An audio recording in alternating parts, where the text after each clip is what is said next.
কিশোরগঞ্জ নিকলী আঞ্চলিক সড়কের বেহাল দশায় চরম দুর্ভোগে পড়েছে যাত্রী ও স্থানীয়রা। ২৭ কিলোমিটার দীর্ঘ সড়কের বিভিন্ন স্থানে পিচ ও খোয়া উঠে যাওয়ায় পানি জমছে সামান্য বৃষ্টিতে। ঝুঁকিপূর্ণ হয়ে পড়েছে যান চলাচল। দীর্ঘদিনের দাবি মুখে সড়কটির প্রয়োজনীয় সংস্কার না হওয়ায় ক্ষুব্ধ স্থানীয়রা। তবে অচিরে কাজ শুরুর আশ্বাস দিচ্ছেন কর্তৃপক্ষ। কিশোরগঞ্জ থেকে সহকর্মী আশরাফুল ইসলাম রাজনের পাঠানো তথ্যচিত্রে দেখুন প্রতিবেদন।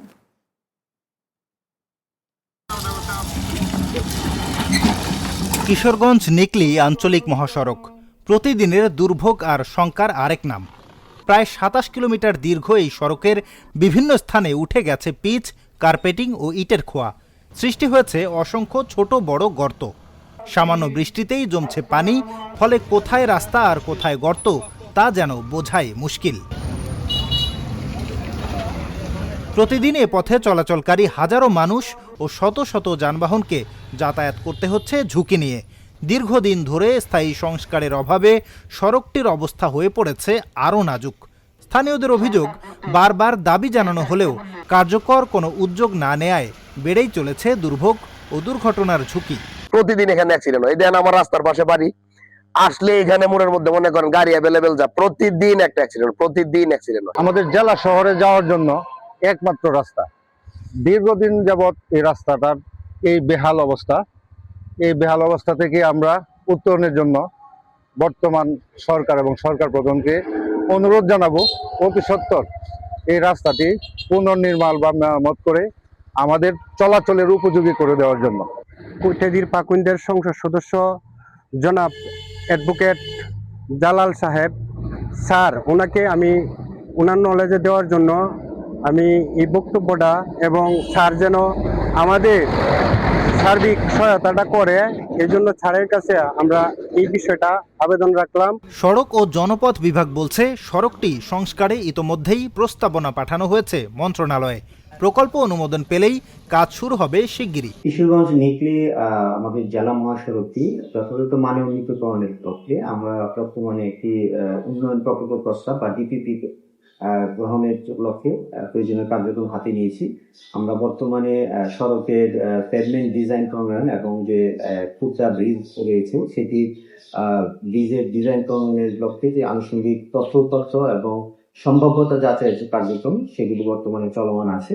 এছাড়াও সড়কটি যথাযথ মানে বর্তমানে সড়কের যে প্রয়োজনীয় সংস্কার এবং চলমান উপযোগী রাখার জন্য ইতিমধ্যে আমরা মন্ত্রণালয়ে একটি প্রস্তাব প্রেরণ করেছি। কেবল আশ্বাস নয়, কিশোরগঞ্জ নিকলী আঞ্চলিক মহাসড়কে টেকসই উন্নয়ন ও সংস্কারে অবিলম্বে প্রয়োজনীয় পদক্ষেপ নেবে কর্তৃপক্ষ, এমন প্রত্যাশা স্থানীয়দের। শাহনেওয়াজ সরকার, channel S, news desk.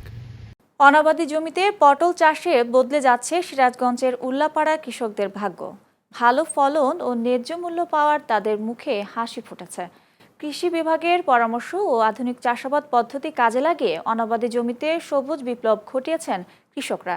Sirajganj প্রতিনিধি আব্দুল মতিন সরকারের তথ্য ও চিত্রে ডেস্ক রিপোর্ট।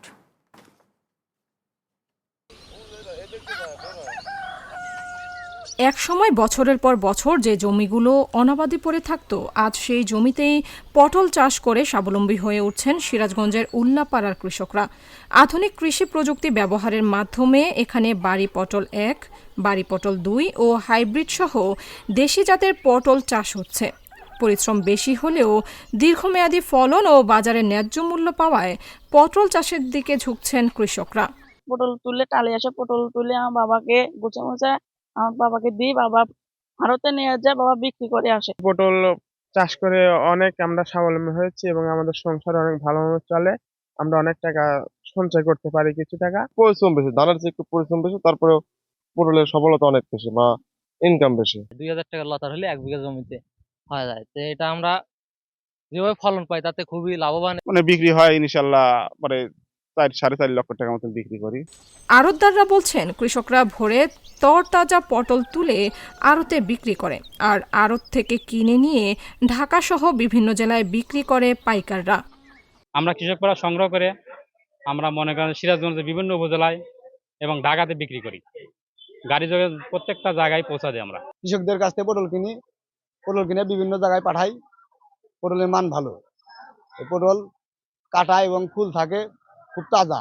এদিকে পটল চাষিদের কারিগরি সহায়তা সহ নানা ধরনের পরামর্শ দেয়া হয়ে থাকে বলে জানিয়েছে কৃষি অফিস। আমাদের উল্লাপাড়া উপজেলায় খরিফ 1-2 মৌসুমে পটল আমাদের লক্ষ্যমাত্রা ছিল 35 হেক্টর এবং আমরা অর্জন করেছি 45 হেক্টর।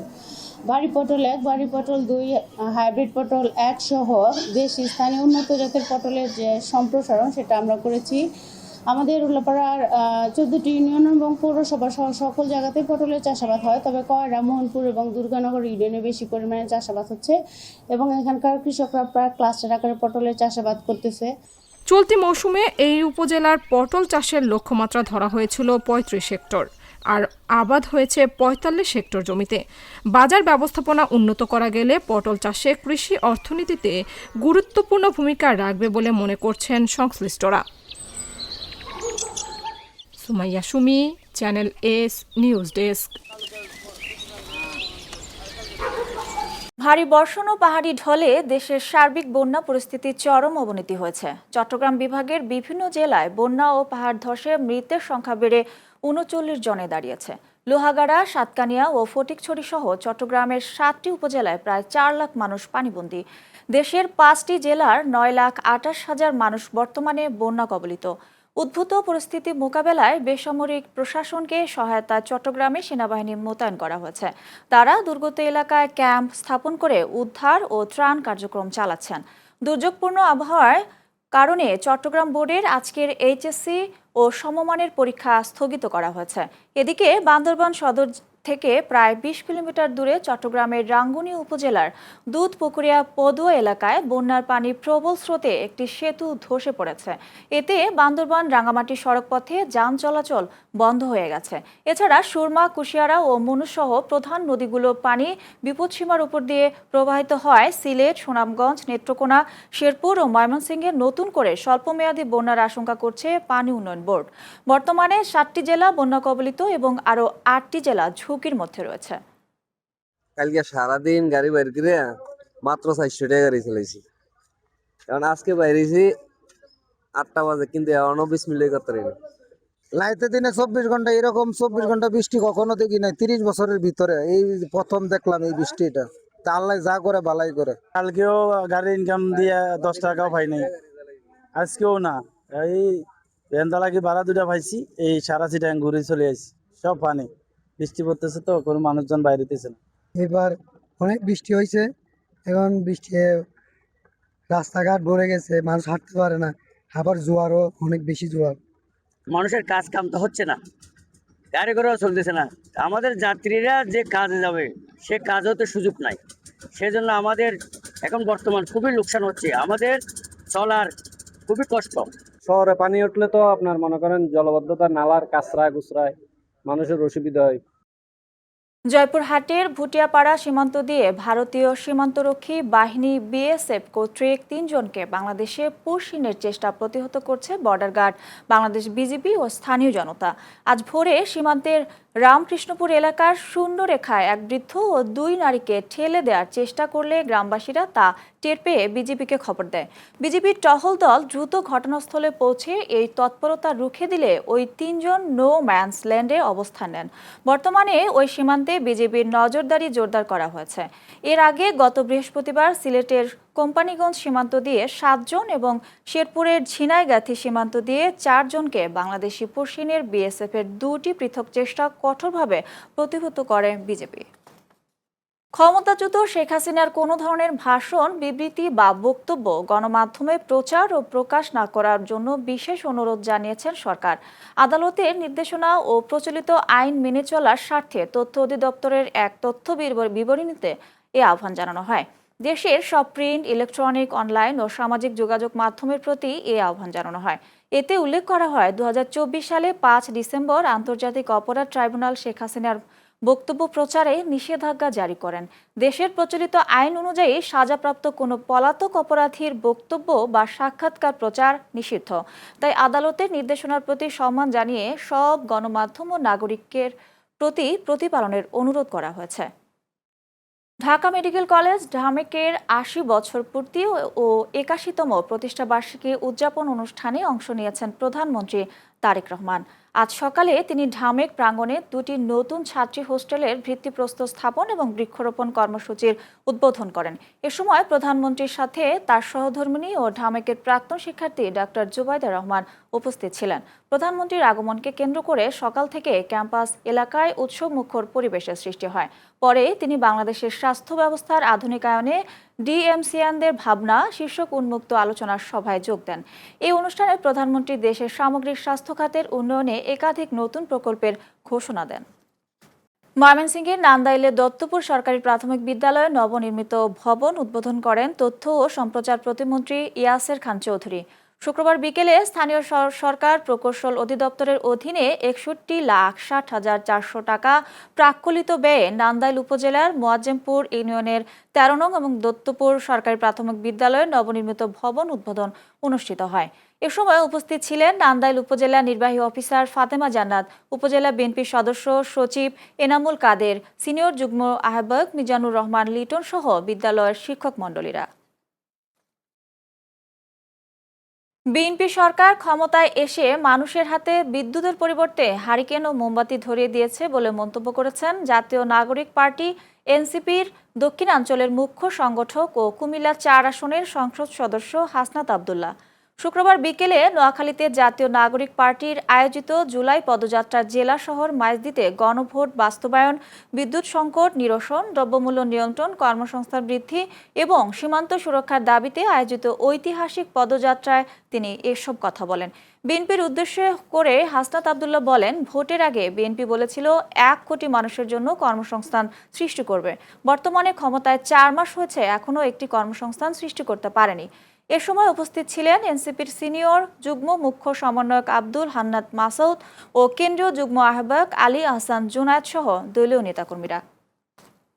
গণভোটের গণরায় বাস্তবায়ন, তিস্তা মহাপরিকল্পনা কার্যকর, সীমান্ত হত্যা বন্ধ ও জনদুর্ভোগ নিরসনের দাবিতে রংপুর বিভাগীয় সমাবেশ সফল করতে ব্যাপক প্রচারণা চালিয়েছে বাংলাদেশ জামায়াত ইসলামী। শুক্রবার বিকেলে পীরগাছা উপজেলা জামায়াতের উদ্যোগে একটি বর্ণাঢ্য র্যালি উপজেলার প্রধান সড়কগুলো প্রদক্ষিণ শেষে চৌরাস্তা মোড়ে সমাবেশে মিলিত হয়। সমাবেশে নেতাকর্মীরা বলেন, তিস্তা ও মহাপরিকল্পনা ও সীমান্ত হত্যা বন্ধের দাবি এখন এই অঞ্চলের মানুষের প্রাণের দাবি। বিদ্যমান সংকট নিরসনে সবাইকে ঐক্যবদ্ধ হওয়ার আহ্বান জানিয়ে বক্তারা আগামীকাল 11 জুলাই শনিবার রংপুরে অনুষ্ঠিতব্য 11 দলীয় ঐক্য জোটের বিভাগীয় সমাবেশ সফল করতে সর্বস্তরে জনগণকে যোগদানের আহ্বান জানান। সীমান্ত সুরক্ষা, জুলাই সনদ বাস্তবায়ন, দ্রব্যমূল্যের ঊর্ধ্বগতি রোধ, বেকার সমস্যার প্রতিবাদে জাতীয় নাগরিক পার্টি নাটোর জেলা শাখার জুলাই পদযাত্রা ও পথসভা অনুষ্ঠিত হয়েছে। শুক্রবার বিকেলে শহরের আয়লাইপুর এলাকা থেকে পদযাত্রা শুরু করে শহরের বিভিন্ন সড়ক প্রদক্ষিণ করে মাদ্রাসা মোড় এলাকায় স্বাধীনতা চত্বরে গিয়ে শেষ হয়। পরে সেখানে এক পথসভা অনুষ্ঠিত হয়। পথসভায় প্রধান বক্তা ও জাতীয় নাগরিক পার্টির উত্তরাঞ্চলের মুখ্য সংগঠক সার্জিস আলম বলেন, আগামীতে যে লড়াই, এই লড়াই মার্কার লড়াই হবে না, এই লড়াই হবে ন্যায় এবং অন্যায়ের লড়াই। আগামীতে যে নির্বাচন তা হবে তত্ত্বাবধায়ক সরকারের অধীনে। এ সময় উপস্থিত ছিলেন এনসিপির যুগ্ম আহ্বায়ক সারোয়ার তুষার ও কুড়িগ্রামের 2 আসনের সংসদ সদস্য আতিক মুজাহিদ সহ স্থানীয় নেতাকর্মীরা। চট্টগ্রামের বাঁশখালী উপজেলায় বন্যা কবলিত এলাকায় পরিদর্শন এবং প্রধানমন্ত্রী তারেক রহমানের পক্ষ থেকে বন্যায় ক্ষতিগ্রস্ত পরিবারের মাঝে নগদ অর্থ সহায়তা প্রদান করেন উপজেলা বিএনপির সাবেক সাংগঠনিক সম্পাদক এম আব্দুল হক। শুক্রবার বিকেলে উপজেলার বিভিন্ন এলাকা পরিদর্শন করেন এবং বন্যা দুর্গত মানুষের খোঁজখবর নিয়ে বলেন, দুর্যোগে ক্ষতিগ্রস্ত মানুষের পাশে দাঁড়ানো বিএনপির নৈতিক দায়িত্ব। এ সময় উপস্থিত ছিলেন বাঁশখালী আদালতের অতিরিক্ত public prosecutor advocate Borhan Uddin, Banshkhali উপজেলা ছাত্রদলের সাবেক সাধারণ সম্পাদক মইনুল হক পলাশ সহ অন্যান্যরা। প্রধানমন্ত্রী তারেক রহমানের নির্দেশনায় মানবিক সহায়তার কার্যক্রম অব্যাহত থাকবে বলে জানান এম আব্দুল হক। ফরিদপুরের মধুখালী প্রেস ক্লাবে সাংবাদিকদের সঙ্গে মতবিনিময় সভা করেছেন সংরক্ষিত নারী আসনের সংসদ সদস্য হেলেন জেরিন খান। শুক্রবার রাতে মধুখালী প্রেস ক্লাব মিলনায়তনে এ সভার আয়োজন করা হয়। সভায় সভাপতিত্ব করেন প্রেস ক্লাবের সভাপতি মনিরুজ্জামান মৃধা। সভা শুরুতে স্বাগত বক্তব্য দেন প্রেস ক্লাবের সাধারণ সম্পাদক মোহাম্মদ মেহেদী হাসান পলাশ। এ সময় প্রেস ক্লাবে যাতায়াতের রাস্তা নির্মাণ এবং প্রেস ক্লাবের সার্বিক উন্নয়নের প্রয়োজনীয় সহযোগিতার দাবি জানান তিনি। প্রধান অতিথির বক্তব্যে সংসদ সদস্য হেলেন জেরিন খান বলেন, রাস্তা নির্মাণে যা যা প্রয়োজন তা বাস্তবায়নের সর্বোচ্চ চেষ্টা করা হবে। পাশাপাশি মধুখালী প্রেস ক্লাবের উন্নয়নের কাজ করা হবে। এ সময় উপস্থিত ছিলেন মধুখালী প্রেস ক্লাবের উপদেষ্টা মোহাম্মদ শাহাবুদ্দিন আহমেদ সতেজ, মোহাম্মদ হায়দার আলী মোল্লা সহ অন্যান্যরা। পঞ্চগড় সদর উপজেলার ধাক্কামারা ইউনিয়নের ১ নম্বর ওয়ার্ডের লাঠোপাড়া এলাকায় শতাধিক কৃষকের কৃষিজমি ভাঙনের ভিডিও চিত্রটি প্রধানমন্ত্রীর নজরে আসলে প্রধানমন্ত্রীর নির্দেশে পরিদর্শনে ভাঙন রোধে কার্যকর পদক্ষেপ নিতে স্থানীয় প্রশাসনকে নির্দেশ দিয়েছেন বলে জানান পানি সম্পদ মন্ত্রণালয়ের প্রতিমন্ত্রী ফরহাদ হোসেন আজাদ। শুক্রবার বিকেলে পঞ্চগড় সদর উপজেলা লাঠোপাড়া এলাকার পরিদর্শন শেষে এসব কথা বলেন তিনি। প্রতিমন্ত্রী জানান, কৃষিজমি ভাঙন রোধে স্থানীয় এবং টেকসই সমাধান বাস্তবায়নে কাজ করবে সরকার। কর্তৃপক্ষকে বাস্তব পরিস্থিতি পর্যবেক্ষণের বিষয়ে সংশ্লিষ্ট প্রকৌশলী ও জেলা প্রশাসনকে আগামী রোববারের মধ্যে একটি পূর্ণাঙ্গ রিপোর্ট জমা দেওয়ার নির্দেশ দেন। এ সময় উপস্থিত ছিলেন পঞ্চগড় জেলা প্রশাসক মোসাম্মদ শুক্রিয়া পারভিন, পানি উন্নয়ন বোর্ড নির্বাহী প্রকৌশলী আশুতোষ বর্মন সহ অনেকে। এখানে দাবি হচ্ছে সুইচ গেট করতে হবে। কেউ বলছে যে ভেঙে যাচ্ছে বা প্রতি বছরে 100 মিটারকে আগাচ্ছে, সেইখানে আমরা স্লোপ করে দিতে হবে। আমি আমার ইঞ্জিনিয়ার সহ আমাদের ডিস্ট্রিক্টকে নির্দেশ দিলাম, তারা এইটা একটু নিজেরাই খোঁজখবর নেবে। আগামী রবিবার সকালের ভিতরে আমাকে যেন একটা রিপোর্ট দেয় এবং সেই রিপোর্ট অনুযায়ী এইখানে যেন একটা চিরস্থায়ী সমাধান হয়, যার মধ্যে এখানকার মানুষের যে দুঃখ দুর্দশা এবং যে সমস্যাগুলো আছে সেই সমস্যাগুলোর সমাধান হয়। এই জন্যই আমার এখানে আসা। নির্বাচন কমিশন থেকে শুরু করে মাঠ পর্যায়ে প্রশাসনের কেউ আগামী স্থানীয় সরকার নির্বাচনের ভোট গণনায় এদিক ওদিক করার চেষ্টা করলে যে হাত দিয়ে করবে সেই হাত আর থাকবে না বলে হুঁশিয়ারি দিয়েছেন জাতীয় নাগরিক পার্টি এনসিপির উত্তরাঞ্চলের মুখ্য সমন্বয়ক সার্জিস আলম। শুক্রবার রাতে রাজশাহী কেন্দ্রীয় শহীদ মিনার প্রাঙ্গণে রাজশাহী মহানগর এনসিপি আয়োজিত এক সমাবেশে তিনি এসব কথা বলেন। সমাবেশে ক্ষমতার অপব্যবহার রোধ ও প্রচলিত রাজনৈতিক কাঠামোর পরিবর্তনের ওপর জোর দেন সার্জিস আলম। 4 মাসে 7,500 কোটি টাকার সরকার লোন নিয়েছে উল্লেখ করে তিনি বলেন, জনগণের ভোটের অধিকার জুলাই সনদ সহ গণভোটের রায় বুঝিয়ে দিতে হবে। বিদ্যুতের সরবরাহ নিশ্চিত করতে হবে, যুবকদের কর্মসংস্থানের ব্যবস্থা করতে হবে, সীমান্তে পশিন সহ হত্যা বন্ধ করতে হবে। সমাবেশে সভাপতিত্ব করেন এনসিপির রাজশাহী মহানগর সভাপতি মোবাশের আলী। সমাবেশে বক্তব্য দেন এনসিপির যুগ্ম আহ্বায়ক আতিক মুজাহিদ সহ অনেকে। বিএনপি সরকারের কাছে আহ্বান জানাই, অক্টোবর থেকে স্থানীয় নির্বাচন নিচ্ছেন, আপনাদেরকে ধন্যবাদ। কিন্তু মনে রাখবেন, প্রশাসনকে ব্যবহার করে, ক্ষমতার অপব্যবহার করে, পেশি শক্তির প্রয়োগ করে, কালো টাকার ব্যবহার করে, আওয়ামী লীগের সাথে ইন্টারনাল আঘাত করে যেভাবে ওই নির্বাচনকে আপনারা প্রভাবিত করে বিজয় লাভ করেছিলেন, আগামী স্থানীয় নির্বাচনে নির্বাচন কমিশন থেকে শুরু করে মাঠ প্রশাসন কেউ যদি মনে করে আমাদের একটা ভোটের অধিকার, একটা ভোট গণনায় বিন্দু মাত্র এদিক ওদিক হবে, আমরা বলে দিচ্ছি স্থানীয় নির্বাচনে যে হাত এটা করার চেষ্টা করবে সেই হাত আর থাকবে না ইনশাআল্লাহ। আমরা স্পষ্ট করে বলি, আমাদের ভোটের অধিকার আমাদেরকে বুঝিয়ে দিতে হবে। জুলাইয়ে যারা শহীদ হয়েছেন ও আহত হয়েছেন তাদের পুনর্বাসন না করে সরকার আহত ও শহীদ পরিবারগুলোকে নিয়ে রাজনীতি শুরু করেছে বলে মন্তব্য করেন জাতীয় নাগরিক পার্টির এনসিপির দক্ষিণাঞ্চলের মুখ্য সংগঠক ও কুমিল্লা 4 আসনের সংসদ সদস্য হাসনাত আব্দুল্লাহ। শুক্রবার রাতে লক্ষ্মীপুরের রায়পুর শহরে অনুষ্ঠিত পথসভায় কথা বলেন তিনি। এ সময় তিনি আরও বলেন, অতীত ও বর্তমানের রাজনীতিবিদদের ব্যর্থতার কারণে তরুণদের নতুন রাজনৈতিক দল গঠন করতে হয়েছে। পথসভায় আগে হাসনাত আব্দুল্লাহ রায়পুর শহরে প্রধান সড়ক প্রদক্ষিণ করে সাধারণ মানুষের সঙ্গে শুভেচ্ছা বিনিময় করেন। এ সময় উপস্থিত ছিলেন এনসিপির যুগ্ম আহ্বায়ক আলী হাসান জুনায়েদ, চট্টগ্রাম বিভাগীয় সাংগঠনিক সম্পাদক SM সুজা উদ্দিন সহ অন্যান্যরা। অত্যন্ত পরিতাপের বিষয়, সরকার আহত শহীদ পরিবারকে রাজনীতিকরণ করা শুরু করেছে। আহত শহীদ পরিবারকে দিয়ে রাজনৈতিক উদ্দেশ্যে এই বিএনপি সরকার এবং প্রধানমন্ত্রী ব্যবহার করছেন। উনি 2 বার আহত শহীদ পরিবারকে অন্তত নগ্নভাবে রাজনৈতিক উদ্দেশ্যে ব্যবহার করেছেন, যেটা তার কাছ থেকে অপ্রত্যাশিত। এই মিডিয়ার সামনে বলছি, মাননীয় প্রধানমন্ত্রী সংসদে রাজনৈতিকভাবে আহত শহীদ পরিবারকে সংসদে নিয়ে এসে গণভোটের বিরুদ্ধে উনাদেরকে ভুল বুঝিয়ে আমাদের বিরুদ্ধে অবস্থান নিয়েছেন। মাদারীপুর সদর মডেল থানার বারান্দার গ্রিল ভেঙে গত 9 জুলাই রাতে এক নারী আসামি পালিয়ে যাওয়ার ঘটনায় ডিউটি অফিসার উপপরিদর্শক রমজান আলীর সজল ও এক কনস্টেবলকে প্রত্যাহার করে পুলিশ লাইন্সে সংযুক্ত করা হয়েছে।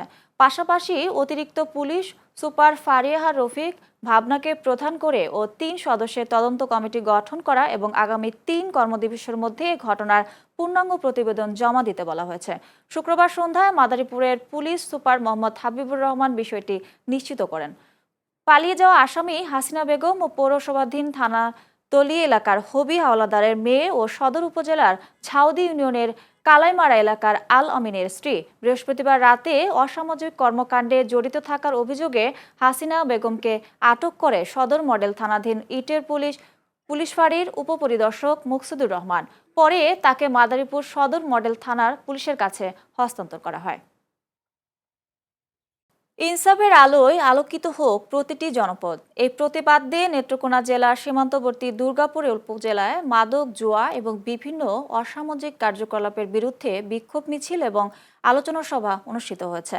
শুক্রবার বিকেলে দুর্গাপুর সদর ইউনিয়নের চারিয়া মাসকান্দা এলাকাবাসীর আয়োজনে স্থানীয় সুমন মার্কেট এলাকায় এ বিক্ষোভ মিছিল অনুষ্ঠিত হয়।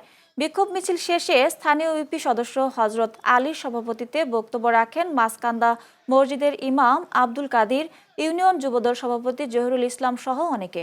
বক্তারা বলেন, চারিয়া মাসকান্দা এলাকায় মাদক, জুয়া এবং ইফটিজিং বেড়ে গেছে, তাই সবাইকে সচেতন হয়ে আন্দোলন গড়ে তুলতে হবে এবং প্রশাসনের হস্তক্ষেপ কামনা করছেন। বর্ষা এলে পিরোজপুর পৌর শহরের বিভিন্ন এলাকায় দেখা দেয় জলাবদ্ধতা। দীর্ঘদিন ধরে ভাঙাচোরা সড়ক, অপরিকল্পিত উন্নয়ন এবং অকার্যকর ড্রেনেজ ব্যবস্থার কারণে চরম দুর্ভোগে পড়েছেন স্থানীয় বাসিন্দারা। পৌরসভা এখন প্রথম শ্রেণীর হলেও সময়ের সঙ্গে তাল মিলিয়ে গড়ে ওঠেনি প্রয়োজনীয় অবকাঠামো। ভাঙাচোরা সড়ক খোঁড়াখুড়ির পর দীর্ঘদিন সংস্কার না হওয়ায় রাস্তা এবং অকার্যকর ড্রেনেজ ব্যবস্থা নগরবাসীর দৈনন্দিন জীবনকে করে তুলেছে দুর্বিষহ। পৌরসভার প্রায় 350 কিলোমিটার সড়কের একটি বড় অংশই দীর্ঘদিন ধরে সংস্কারের অপেক্ষায়।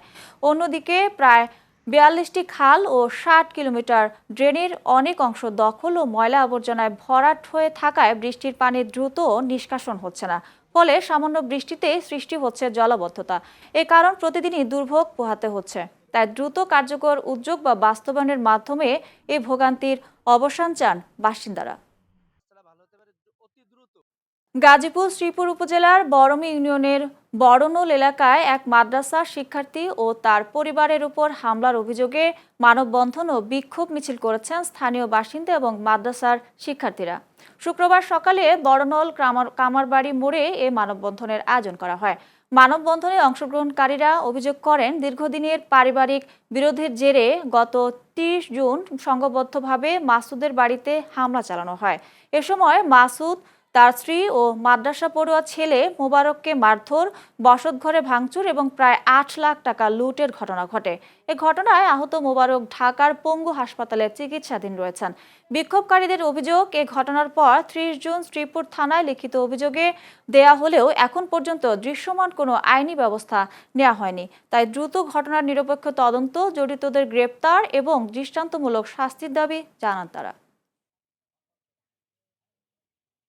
শিক্ষার মান উন্নয়নে বর্তমান সরকার নানা পদক্ষেপ হাতে নিয়েছে এবং কোনো নিয়ম বহির্ভূত কাজ করা হবে না বলে জানিয়েছেন শিক্ষামন্ত্রী ডক্টর আনময় এহসানুল হক মিলন।